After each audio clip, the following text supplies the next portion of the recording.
Hi, it's Dina Davis here, and this is my course reflection on the Sports Mind Institute's unit on belief as your fuel. So what I intend to do here is really talk about what I learned from the course and how I intend to use the materials moving forward in my life, both personally and professionally, and how I can use these materials to help the clients that I work with as well. So I need to preface this with the realization that looking into this course, I'm already living it. I can look at my life and I can honestly say all of my successes and all of my failures have been based on my beliefs. Eric says in the course, your mind can summon up amazing things or it can shut you down. And I think that's incredibly true. And I can honestly say that I've been lucky enough to experience both amazing things in my life and major shutdown. But I don't think that I was always fully aware or conscious that I was responsible for those things. So for me, this course is really about becoming very conscious in the commitment to move forward and very mindful of the responsibility that we have in those choices, that we are responsible for the outcome of those conscious decisions, if that makes any sense. So reality check on myself. I am not doing all that I could be doing in my life. I know for a fact I am not fully the person that I could be. And why is that? Because of my issue with self-protection, with trying to protect myself from pain or from failure.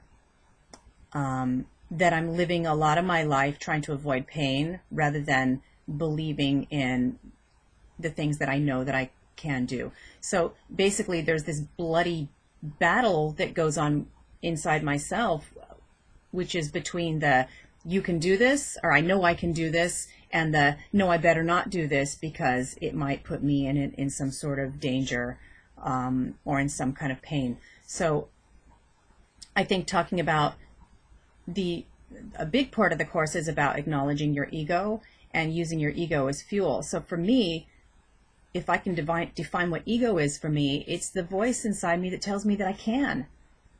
When everybody else tells me, or when I myself am telling myself I can't do something, or that's not safe, or that's not a good choice, or that's not practical, the ego is actually the voice in me that says, yes, I can. Yes, I can do that. You cannot tell me that I can't do that. And it's funny because it sounds like a childish voice.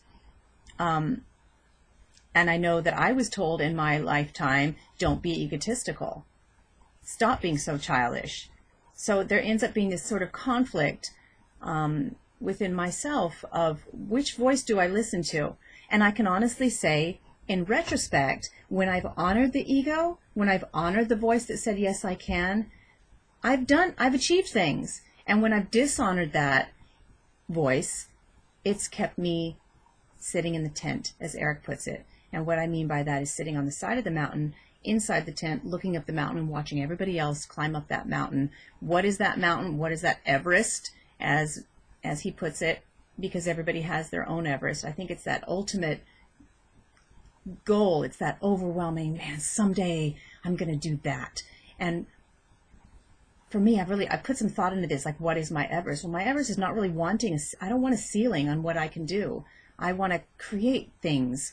I want to touch people. I want to see how far I can go with the lessons that I've learned in my life and with the things that I want to do, which is ultimately to affect other people through art and the connection of artistic thought and business. I want my Everest to be kind of infinite. I want to be able to keep going with that. So Eric talks about breaking through barriers, and really the goal in life is breaking through these things that stop us. And for me, the issue has been that all of those barriers are actually inside of me. I'm not too frightened of the external things. I'm not scared when I look at the mountain. It's more the mountain within me, and it's the United Nations of voices within me that are having constant meetings about what I should and what I shouldn't do in order to keep me safe. And the fact is that a lot of those fears are based on things that happened to me as a child when I wasn't really old enough to process any of that information anyway and figure out what was useful for me and what wasn't. So essentially, what I'm saying is the safe talk, the self-protector keeps me in the tent. The ego gives me the fuel to move forward and have the confidence to move forward.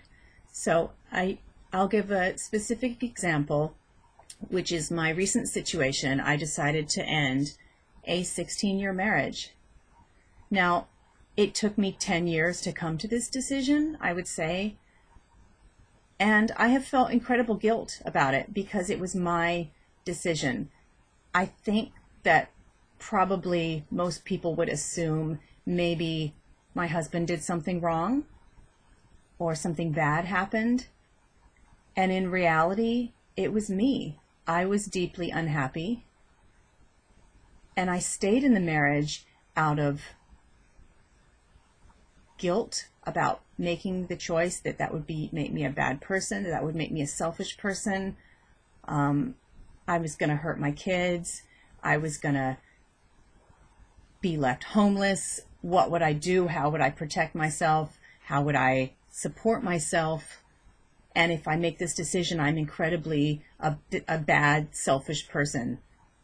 But the truth is, I was deeply unhappy. And at some point, the marriage fell apart and we didn't fix it, or I didn't fix it. And it wasn't a situation that I wanted to stay in any longer. And I had to listen to the ego to make the decision to release myself from the unhappy decision. And I do feel guilt. I do feel that I've caused a lot of pain in my family, but ultimately I know that I made the right decision, and in the long term it's going to be for the best.